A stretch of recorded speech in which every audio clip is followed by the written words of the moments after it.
Hello दोस्तों, कैसे हो आप सब? भैया आज आप सभी का था सेंटअप का एग्जाम। तो आप सभी का सेंटअप का एग्जाम कैसा गया? आप प्लीज हमें कमेंट करके जरूर से जरूर बता देना। और काफी लोगों का नहीं, मैं बोलूंगा कि हर एक स्टूडेंट का आज का ये जो सेंटअप का एग्जाम है फिजिक्स और केमिस्ट्री का, तो वो सारा सही गया होगा। बिकॉज फिजिक्स और केमिस्ट्री की मैं जहां तक बात करूं तो काफी नॉर्मल नॉर्मल क्वेश्चन आए थे, बिहार बोर्ड के द्वारा पूछे गए थे। ठीक है। और ये तो सेंटअप है भैया, एक जरिया है जिससे आपको पता चल पाएगा कि भैया आप कितने पानी में हो, कैसा आपकी तैयारी चल रही है। ठीक है जी। और बहुत सारे स्टूडेंट का बिल्कुल सही गया होगा, बहुत अच्छा तरीके से गया होगा। काफ़ी नॉर्मल नॉर्मल और काफ़ी इजी क्वेश्चन थे। और मैं ए विद गारंटी ये कह सकता हूँ कि अगर इसी टाइप के प्रश्न अगर फाइनल बोर्ड एग्जाम में आते हैं तो आप सभी जरूर कुछ मचा कर आने वाले और धमाल था, समझ रहे हो। तो टेंशन नहीं लेना है भैया, जिस तरीके से तैयारी में लगे हुए हो मस्त लगे रहो। 2-3 मंथ और टाइम है तो आप अच्छी तरीके से एकदम जो बोला जाता है ना कि लास्ट टाइम एकदम मचा दो। ठीक है, तो वो बोर्ड में कर दोगे। और ऐसे ही क्वेश्चन करे जाते हैं, कुछ ज़्यादा हार्ड वगैरह भी नहीं करे जाते बिहार बोर्ड के द्वारा। ठीक है, तो आइए करते हैं वीडियो को स्टार्ट। तो आप सभी के सामने जो पहला क्वेश्चन है, निम्नलिखित में कौन सा संबंध है। भैया इसमें आप देखोगे चारों ऑप्शन में तो आपको पता चलेगा। यहाँ पे मैं एक सेकंड में पेन का कलर रेड कर लूँ, ठीक है जी। तो यहाँ पे आप सभी ध्यान से देखना। यहाँ पे अगर आप सभी देखोगे तो आपको बल यानी कि विद्युत बल और विद्युत क्षेत्र में आपसे संबंध पूछ रहा है। तो आप सभी को पता है कि कौन सा संबंध यहाँ से सही हो जाएगा। तो निम्नलिखित में कौन सा संबंध सही हो जाएगा, ई बराबर एफ बटा में क्यू। यानी कि विद्युत क्षेत्र बराबर होता है, वन सेकेंड, यानी कि विद्युत क्षेत्र बराबर क्या होता है, विद्युत क्षेत्र बराबर क्या होता है। तो आप सभी को पता है कि विद्युत क्षेत्र बराबर होता है ई बराबर एफ बटा क्यू, यानी कि बल बटा का आवेश। नेक्स्ट क्वेश्चन इंग्लिश में भी देख लो, वही है, विच of the following relation is correct, कौन सा रिलेशन करेक्ट है। तो ई बराबर एफ बटा क्यू। तो इंग्लिश मीडियम का भी कोई दिक्कत नहीं होने वाला है, इंग्लिश मीडियम वालों का भी। विद्युत फ्लक्स का ऐसा ही मात्रक, ये कोई एक बार मैंने बता रखा है, आप सभी को हजार बार बता रखा है कि विद्युत फ्लक्स का ऐसा ही मात्रक होता है वोल्ट मीटर। ठीक है, वोल्ट इंटू मीटर। और साथ में कुछ टर्म्स और कंडीशन को भी समझते चलेंगे। और एक होता है वोल्ट बटा मीटर। तो एक किस चीज का होता है, ये होता है आपका विद्युत क्षेत्र का। ठीक है, विद्युत क्षेत्र यानी कि जो ई आपने देखा ना उसी चीज का। ठीक है, आगे बढ़ जाइए। संबंध Q बराबर एनी में एन का कौन सा मान संभव नहीं है। आप सभी को पता है कि Q बराबर एनी एक फॉर्मूला होता है आवेश का, जहां पे एन क्या होता है, एन क्या होता है आपका नंबर ऑफ इलेक्ट्रॉन होता है, और ई क्या होता है आपका फंडामेंटल चार्ज होता है। तो एन आपका नंबर ऑफ इलेक्ट्रॉन है, तो इलेक्ट्रॉन की कौन सी संख्या यहाँ पे पॉसिबल नहीं है। ठीक है, एवरीथिंग इज पॉसिबल, नो। यहाँ पे 4.2 ये नहीं हो पाएगा। ठीक है, तो 4.2 आपका सही आंसर हो जाएगा। बिकॉज जो इलेक्ट्रॉन की जो वैल्यू होनी चाहिए वो पूर्णांक में होनी चाहिए, जैसे लाइक 2, 3, 4, 5, तो इस तरीके से पॉइंट में नहीं होनी चाहिए। ठीक है जी, या फिर फ्रैक्शन में भी नहीं होनी चाहिए। चलिए आगे मैं बढ़ जाऊँ 4 नंबर क्वेश्चन की ओर। 4 नंबर क्वेश्चन है कि पदार्थ की प्रतिरोधकता के लिए निम्नलिखित में कौन संबंध सही है। तो आप सभी को पता है कि रो बराबर आर ए बटा में एल। ठीक है, उसका एक शॉर्ट ट्रिक आप याद रख सकते हो कि रो बराबर राल। ठीक है, राल। ठीक है, चलिए जी आगे बढ़ जाइए कि जब किसी वस्तु को आवेशित किया जाता है तो उसका द्रव्यमान बढ़ या फिर घट सकता है। करेक्ट आंसर है, भी क्वेश्चन मैंने आपको बहुत बार करा रखा है। और एक चीज मैं आपको बताऊं, एक चीज मैं आप सभी को साथ में क्लियर करते चलूं, एक चीज मैं आप सभी के साथ क्लियर करते चलूं कि जब किसी वस्तु को आवेशित किया जाता है तो उसका द्रव्यमान बढ़ या घट सकता है। आप कैसे कहोगे कि कोई वस्तु आवेशित हुआ, चाहे तो उससे इलेक्ट्रॉन निकल गया है, चाहे तो वो इलेक्ट्रॉन पाया है कोई वस्तु, ठीक है, चाहे तो ग्रहण किया है या फिर त्याग किया है, तभी तो आप उसे कह सकते हो कि इसका द्रव्यमान सॉरी वो आवेशित हुआ। ठीक है, तो अगर वो द्रव्यमान को त्याग सॉरी जो वो इलेक्ट्रॉन को त्यागा है तो उसका द्रव्यमान में कमी आएगी। ठीक है, और जब वो इलेक्ट्रॉन को ग्रहण करेगा तो उसमें आप बोलोगे कि द्रव्यमान में वृद्धि हुई है। तो कुछ भी हो सकती है भाई, यहाँ पे आवेशित करने की बात कर रहा है। ठीक है, चलिए विद्युत आवेश का क्वांटम ई एस यू में कितना होता है, यानी कि एक आवेश का क्वांटम ई एस यू में कितना होता है। तो मैं अगर बताऊं तो आप सभी को पता है कि एक कूलम्ब बराबर कितना होता है ई एस यू में वैल्यू, एक कूलम्ब बराबर सॉरी एक कूलम्ब बराबर कितना होता है, 3 गुने 10 का पावर 9। आप सभी को पता है 3 गुने 10 का पावर 9 मात्रक ई एस यू। ठीक है, जो कि आपका सीजीएस यूनिट होता है, ये आपको पता है। तो ऑप्शन में तो ऐसा कोई है नहीं। ठीक है, तो यहाँ पे ये आप देख रहे हो 2.999 गुने 10 का पावर 9 इसी के आसपास ही है ना, 3 गुने 10 का पावर 9 के आसपास में ही है। और गूगल पे अगर आप सर्च करोगे ए क्वेश्चन तो आपको ए वाला आंसर दिखेगा। ठीक है, बी वाला ऑप्शन 4.78 गुने 10 का पावर-10, जो कि अभी सही है। ठीक है, दोनों सही है, यहाँ पे दोनों सही है, तो आप कोई भी को टिक कर सकते हो। बेसिकली दो यहाँ पे आप बी वाले को ही टिक करना, तो इसका ज़्यादा चांसेस बनता है। चलिए जी, किसी सूक्ष्म विद्युत द्विध्रुव के मध्य बिंदु आर से आर दूरी पर वस्तुत विद्युत विभव समानुपाती होता है 1/r² के। कितने बार मैंने आप सभी का करा रखा है। ठीक है, आगे आ जाइए 8 नंबर क्वेश्चन। विद्युत प्रवणता बराबर होता है। बहुत इजी क्वेश्चन है यार, बताओ विद्युत प्रवणता बराबर क्या होता है। विद्युत प्रवणता dV बटा dx, आप सभी को पता है कि विद्युत प्रवणता बराबर होता है dV बटा dx। आ जाइए, निम्नलिखित में कौन सदिश राशि है, तो मैं बताऊं आवेश जो आपका Q वो भी अदिश है, विद्युत विभव ये भी आपका स्केलर है, ठीक है, और आवेश का तलीय घनत्व जो है ये भी आपका स्केलर क्वांटिटी है, यानी कि अदिश राशि है। तो यहां से आपका विद्युत क्षेत्र की जो तीव्रता होगी ना वो करेक्ट हो जाएगी, यानी कि सी वाला ऑप्शन सदिश राशि है, ठीक है। इंग्लिश मीडियम वाले बच्चे देख लो, which on the following is a vector quantity, यानी कि वेक्टर क्वांटिटी को आपको यहां से पहचानना है। तो इंटेंसिटी ऑफ इलेक्ट्रिक फील्ड यानी कि विद्युत क्षेत्र की तीव्रता, ठीक है। यदि किसी खोखले गोलीय चालक को धन आवेशित किया जाता है तो उसके भीतर का जो विभव है वो धनात्मक एवं समरूप होता है, ठीक है। तो बी वाला ऑप्शन करेक्ट, याद रखना। चलिए जी, चलिए चलिए आगे मैं बढ़ जाऊं 11 नंबर क्वेश्चन की ओर, ठीक है। यदि प्रतिरोध R तथा धारिता C हो तो आरसी का विमीय सूत्र। ये तो बहुत इजी क्वेश्चन है यार, बच्चों का खेल है। इसको मैं आपको होमवर्क देता हूँ, बेसिकली आपने इसको कर ही लिया होगा, ठीक है। मेरे को बताने की जरूरत नहीं है इतने इजी क्वेश्चन को, आप कमेंट करके हमें जरूर से जरूर बता देना। यहाँ पे देखो यार C1 यहाँ पे एक कैपेसिटर का यहाँ पे वैल्यू दिया हुआ है 2 माइक्रोफेराड, और C2 है 4 माइक्रोफेराड। दो संधारित्र को श्रेणी क्रम में जोड़ा जाता है, ठीक है। यहाँ पे आप 2 माइक्रोफेराड है ना, तो आप इसे लिख लेना, माइक्रोफेराड का होता है 10⁻⁶, ठीक है। तो 2 में 10⁻⁶ से करके इसको फैराड में आप चेंज कर लेना, ठीक है। माइक्रो फैराड का होता है क्या होता है वैल्यू जी, 10⁻⁶। तो सबसे पहले आप इसे माइक्रो फैराड से आप इसे कॉलम में चेंज कर लेना, और इसको संधारित्र को श्रेणी क्रम में आप जोड़ देना, ठीक है। और उसके सिरे के बीच जो यहाँ पे 1200 वोल्ट का विभवांतर लगा है, और 2 माइक्रो फैराड वाले संधारित्र के यहाँ पे वो वाला फॉर्मूला लगा देना जो कि संधारित्र के लिए मैंने बता रखा है आपको, C बराबर Q बटा V, आपका आंसर आ जाएगा। एक आदर्श एमीटर का जो प्रतिरोध होता है वो होता है शून्य। एक आदर्श आमीटर का या फिर एमीटर का प्रतिरोध कह सकते हो आप, वो होता है शून्य। और एक क्वेश्चन और करा जाता है कि आदर्श वोल्ट मीटर का, ठीक है, एक क्वेश्चन करा जाता है कि आदर्श वोल्ट मीटर, आदर्श वोल्ट मीटर, तो आदर्श वोल्ट मीटर का जो प्रतिरोध होता है वो होता है आप सभी का अनंत, ठीक है। इंग्लिश में भी देख लो, the resistance of an ideal emitter is क्या होता है, ZERO, ठीक है, आई मीन जीरो। अभी इसके पृष्ठ घनत्व का ऐसा ही मात्रा क्या होता है, यहाँ पे देखो, यहाँ पे मैंने फॉर्मूला भी लिख रखा है, सिग्मा बराबर Q बटा A, ठीक है। ये फॉर्मूला आपका होता है अब इसके पृष्ठ घनत्व का, ठीक है। यानी कि क्षेत्रफल में, प्रति एकांक क्षेत्रफल में उपस्थित आवेश को हम लोग क्या कहते हैं, आवेश के पृष्ठ घनत्व कहते हैं, ठीक है। तो इसका ऐसा मात्र कि मैं जहाँ तक बात कर लूँ तो Q आवेश है, इसका कूलम हो जाएगा, और A हमारा एरिया है तो इसका हो जाएगा मीटर स्क्वायर, कूलम बटा मीटर स्क्वायर, ठीक है, कूलम बटा मीटर स्क्वायर, यानी कि 14 का C ऑप्शन इज करेक्ट। आगे आ जाइए 15 नंबर क्वेश्चन में कि 15 नंबर, विद्युत परिपथ की विद्युत शक्ति V स्क्वायर बटा R, आप सभी को पता है व्हीटस्टोन ब्रिज व्यवहार किया जाता है, तो व्हीटस्टोन ब्रिज से हम लोग प्रतिरोध मापते हैं, ठीक है। व्हीटस्टोन ब्रिज से हम लोग क्या मापते हैं जी, प्रतिरोध मापते हैं। चलिए आ जाइए अगले क्वेश्चन। विद्युत परिपथ के किसी एक बिंदु पर मिलने वाली सभी धाराओं का बीजगणितीय योग क्या होता है, according to Kirchhoff law, Kirchhoff का फर्स्ट नियम जो कि आपका आवेश से संबंधित है, चार्ज से संबंधित है, कि किसी परिपथ में किसी बिंदु पर मिलने वाली जो जो धाराएं होती है उसका बीजगणितीय योग क्या होता है, शून्य होता है। ऑलराइट, चलिए टेजेंट गैल्वेनोमीटर अधिकतम सुग्राह्य होता है π/4, ठीक है। π/4 कहने का मतलब 45 डिग्री पे।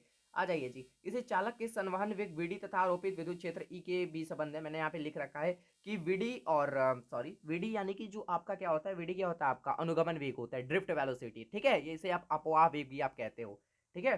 तो VD के बीच और यानी कि संवहन वेग, या फिर आप इसे अपवाह वेग या फिर अनुगमन वेग कुछ भी कह लो आप, ठीक है।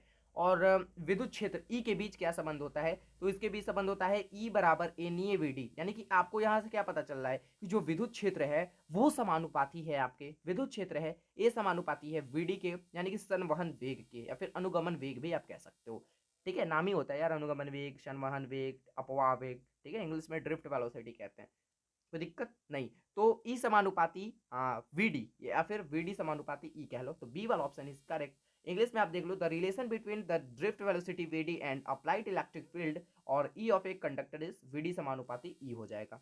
आगे देखिए, पानी का परावैद्युतांक स्थिरांक कितना होता है, जो कि आपका 80 होता है। वन किस चीज का होता है जी, वन निर्वात का होता है, हवा का होता है। और इन्फानाइट किस चीज का होता है, इन्फानाइट होता है आपका मेटल का, ठीक है, यानी कि कोई धातु है ना, उसका परावैद्युतांक स्थिरांक होता है इन्फानाइट। आगे आ जाइए, आर त्रिज्या के पृथ्वी की विद्युत धारिता, तो आप सभी को पता है कि जो पृथ्वी है वो गोली है, और गोलाकार साइज के लिए जो विद्युत धारिता होता है वो होता है 4 pi epsilon not capital R, तो बोलना नहीं है आप सभी को, ये वाला option is correct. English medium वाले देख लो, the electric capacity of earth of radius R is, अगर कोई पृथ्वी का रेडियस बड़ा आर दिया हो, कैपिटल आर दिया हो आप सभी का, तो इसका कैपेसिटी आपको ज्ञात करना है, धारिता आपको ज्ञात करना है। तो किस फॉर्मूले का यूज करोगे, 4 pi epsilon not capital R, because जो पृथ्वी है वो आपकी स्फेरिकल है, ठीक है, गोलाकार है। विद्युत द्विध्रुव आघूर्ण का एशियाई मात्रक क्या होता है, कुलम्ब मीटर, यानी कि आपको फाइनल फॉर्मूला पता है कि P बराबर 2QL होता है, 2QL होता है फॉर्मूला विद्युत द्विध्रुव आघूर्ण का। तो Q का यहाँ पे कुलम्ब और L का मीटर, कुलम्ब मीटर हो जाएगा। आगे आ जाइए जी 23 नंबर क्वेश्चन की ओर, कि किसी विद्युतीय द्विध्रुव की स्थिति ऊर्जा का मान महत्तम होता है जब वह विद्युतीय द्विध्रुव क्षेत्र की दिशा से थीटा कोण पर अवस्थित हो। वहां थीटा का मान होना चाहिए 180 डिग्री, ठीक है। यदि किसी आवेश को निम्न विभव से उच्च विभव में क्षेत्र में लाया जाता है तो क्षेत्र की स्थिति ऊर्जा चाहे तो बढ़ सकती है चाहे तो घट सकती है। सेम होता है कि जब किसी वस्तु को आप आवेशित करते हो तो उसका द्रव्यमान वाला कंडीशन से मैच करता है, ठीक है। चलिए आगे आ जाइए, किसी गोलक के किसी गोलीय पृष्ठ के अंदर प्लस क्यू आवेश रख दिया जाए तो संपूर्ण पृष्ठ से निकलने वाली विद्युत फ्लक्स का मान कितना होगा, अकॉर्डिंग टू गॉस लॉ, ठीक है, अकॉर्डिंग टू गॉस थ्योरम। यानी कि कोई भी बंद सतह के अंदर जो कुल फ्लक्स होगा इसमें उपस्थित, यानी कि कोई भी बन सकता है इसमें कुल फ्लक्स इसमें उपस्थित आवेश के, यानी कि आवेश के 1/एप्सिलॉन नॉट गुना, यानी कि आवेश के 1/एप्सिलॉन नॉट गुना, यानी कि फाइनल आप सभी का यहाँ से आ जाएगा कि फाई बराबर क्यू बटा का एप्सिलॉन नॉट, ठीक है। तो क्यू बटा का एप्सिलॉन नॉट, बी वाला ऑप्शन आप सभी का सही हो जाने वाला है। आगे आ जाइए, इंग्लिश में भी देख लीजिए, if plus q charge is placed inside and a spherical surface that total flux coming out from whole surface will be, तो क्यू बटा एप्सिलॉन नॉट, ओके। चलिए जी 26 नंबर क्वेश्चन, कि अस्थिर विभवांतर पर यदि किसी विद्युत परिपथ का प्रतिरोध अदा कर दिया जाए तो क्या होगा। यार उष्मा की तो बात कर रहा है, क्या होता है प्रतिरोध और उष्मा में क्या संबंध होता है, नहीं पता, कमेंट करके बताओ यार इसका आंसर, ऐसे क्वेश्चन करते हो। किसी बिंदु क्या यार, किसी बिंदुवत स्रोत से परिमित दूरी पर तरंगाग्र क्या होता है। तो किसी बिंदुवत स्रोत से परिमित दूरी पर तरंगाग्र कैसा होता है, तो आप सभी को पता है कि कोई पॉइंट है, ठीक है, इसे परिमित दूरी पर तरंगाग्र इस प्रकार से निकलते हैं, ठीक है। यानी कि मैं बात करूं तो ए स्फेरिकल, ठीक है, स्फेरिकल यानी कि गोलाकार। म्यू अपवर्तनांक, अपवर्तनांक को हम लोग म्यू से सूचित करते हैं। और ये आपका प्रिज्म कोण है, वाले पतले प्रिज्म का न्यूनतम विचलन कोण कितना होगा, न्यूनतम विचलन कोण की यहाँ पे बात करा है, तो म्यू -1 इंटू का ए, यानी कि बी वाला ऑप्शन आपका सही हो जाने वाला है। चुंबकीय क्षेत्र बी, यानी कि चुंबकीय क्षेत्र बी अवस्थित एम चुंबकीय आघूर्ण है जो आपका, और धारे पास द्वारा अनुभूत बल आघूर्ण टी, ठीक है, टी नहीं यार एक्चुअल में टाउ है, ठीक है। तो आपको इसके बीच रिलेशन बताना है, मैंने आप सभी को बता रखा है, तो ऐसे ऐसे इजी क्वेश्चन को मेरे को खुद बताने में सही नहीं लगता। नैंड गेट का बुलियन व्यंजक कितना होता है, नैंड गेट का जो बुलियन व्यंजक होता है वो होता है y = a+b का बार, ठीक है। और एक क्वेश्चन और करता है नॉर गेट का, तो नॉर गेट का याद रखना क्या होता है, y बराबर a × b का बार। आ जाइए जी, प्रकाश के रंग का कारण है इसकी आवृत्ति, आप सभी को पता है कि प्रकाश के रंग का कारण क्या है, इसकी आवृत्ति होती है, ठीक है। दो लेंस जिनकी क्षमता -15D और 5D है, इसके संपर्कित क्या कर रहा है, समतुल्य फोकस दूरी, यानी कि P1 जोड़ P2, ठीक है, समतुल्य फोकस दूरी यानी कि वन बटा, यहाँ पे फॉर्मूला नहीं लगेगा, यहाँ पे P1 जोड़ P2 का फॉर्मूला लगने वाला है। P1 का वैल्यू कितना है, P1 का वैल्यू है -15D डायोप्टर, और P2 का वैल्यू है 5 डायोप्टर, ठीक है। तो यहाँ पे कुल मिला के मैं बात करूँ तो -10 सेंटीमीटर आपका आंसर आ जाने वाले, बिकॉज फोकस दूरी को हम लोग सेंटीमीटर में मेजर करते हैं।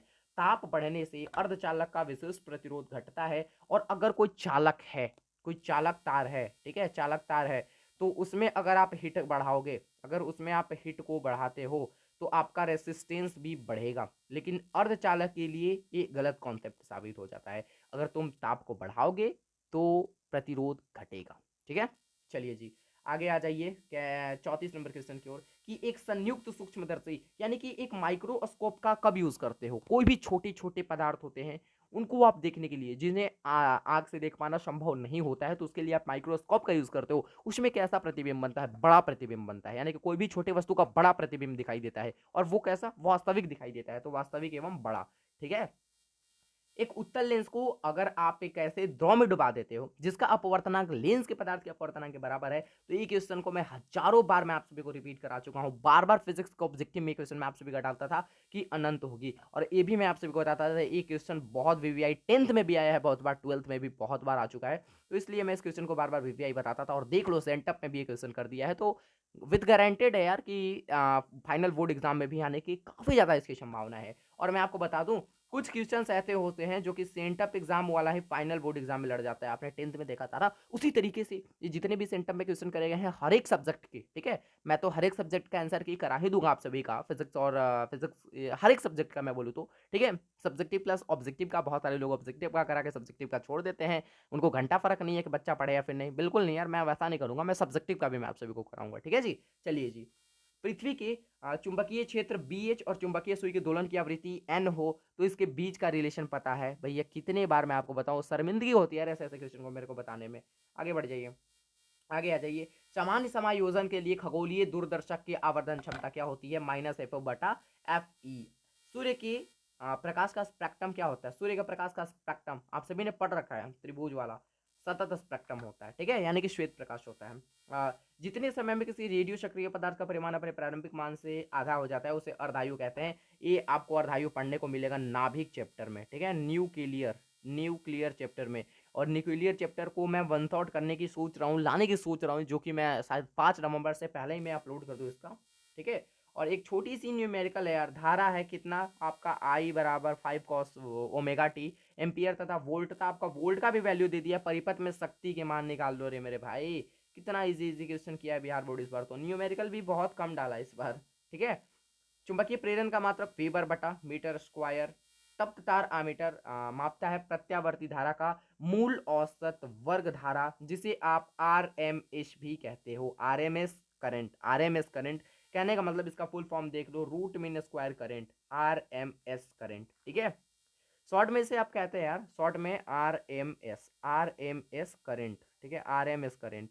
ऑलराइट, आगे आ जाइए। त्वरित आवेश उत्पन्न करती है, जो त्वरित आवेश होती है यानी कि कोई प्लस क्यू आवेश है और ये त्वरित है यानी कि एक गतिमान है, कोई ऐसे क्षेत्र में गति कर रही हो, ठीक है? तो उसमें बस और बस विद्युत चुंबकीय तरंग ही उत्पन्न कर सकती है एक त्वरित आवेश। ये जो चुंबकीय विकिरण की जो ऊर्जा है वो इतनी है कि किस क्षेत्र में संबंधित है यार, बताओ यार। न्यूक्लियर चैप्टर पढ़ाने की मैं सोच रहा हूँ आप सभी को। दूर दृष्टि दोष को दूर करने के लिए हम लोग उत्तल का यूज करते हैं, ठीक है? और निकट के लिए हम लोग अवतल का यूज करते हैं। साथ में मैंने लिख भी रखा है, मेरे को क्वेश्चन आया था भैया बिना टिक किए हुए, मैंने सारे को टिक करा है। और कोई जिसमें अनटिक किया हुआ है ना, जिसमें टिक नहीं करा हुआ है, समझ रहे हो? तो वो उसको मैंने आपके लिए एक्चुअल में छोड़ा है, मैं अगर रियलिटी बताऊं तो। मानव नेत्र की विभिन्न क्षमता 1 मिनट में कितनी होती है? 1 होती है। चलिए जी। किसी नमूना की परमाणु संख्या Z तथा परमाणु द्रव्यमान A है, तो इसकी न्यूक्लियर में न्यूट्रॉन की संख्या कितनी होगी? आप सभी को पता है कि अगर आप परमाणु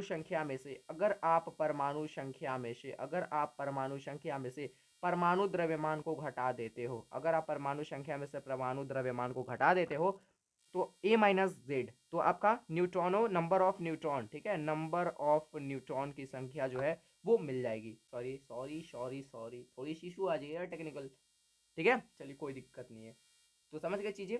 चुंबकीय द्विध्रुव आघूर्ण एक सदिश राशि है, करेक्ट? जो निर्दिष्ट होती है उत्तर यानी कि यहाँ से दक्षिण ध्रुव से आपका उत्तर ध्रुव में ये आपका निर्दिष्ट होती है। आगे बढ़ जाइए जी। 49 नंबर क्वेश्चन। एक फैराड बराबर होता है 1 CB इनवर्स, यानी कि फैराड बराबर क्या होता है? विद्युत धारिता क्या होता है? C/V, यानी कि CB इनवर्स आप कह सकते हो, 1 CB इनवर्स। तो सी वाला ऑप्शन आपका सही हो जाने वाला है। 1 फैराड इज इक्वल टू 1 का पावर C-1 अब चुंबकशीलता म्यू के लिए निम्नलिखित में कौन सा बंध सही है? तो म्यू बराबर B/H। चलिए, विद्युत चुंबकीय तरंग के संचरण की जो दिशा होती है वो होती है, ठीक है? ये भी मैंने छोड़ रखा आप सभी के लिए, कमेंट में बताना है आप सभी को इसका जवाब। विद्युत विभव बराबर होता है, विद्युत विभव का क्या फॉर्मूला होता है, ठीक है? तो जो कार्य किया रहता है एक आवेश को, ठीक है, प्रति एक का एक धनात्मक आवेश को अनंत से किसी एक बिंदु विद्युत क्षेत्र के किसी एक बिंदु तक लाने में जो किया गया कार्य होता है, ठीक है? और बटा में जो हमारा आवेश होता है वही आपका विद्युत विभव कहलाता है। तो विद्युत विभव बराबर W/Q, ठीक है जी। प्रकाश वर्ष किस भौतिक राशि का मात्रक है? डिस्टेंस यार। Light years is the unit of which physical quantity distance, ठीक है? चलिए, हाइड्रोजन परमाणु में इलेक्ट्रॉन का न्यूनतम कक्षीय संवेग कितना होता है? ये आपका परमाणु चैप्टर से लिया गया है, ठीक है? परमाणु एटम, तो कितना होता है जी? 5 H/2 पाई, ठीक है? The minimum orbital angular momentum of an electron is a hydrogen atom is H/2 पाई, ठीक है जी।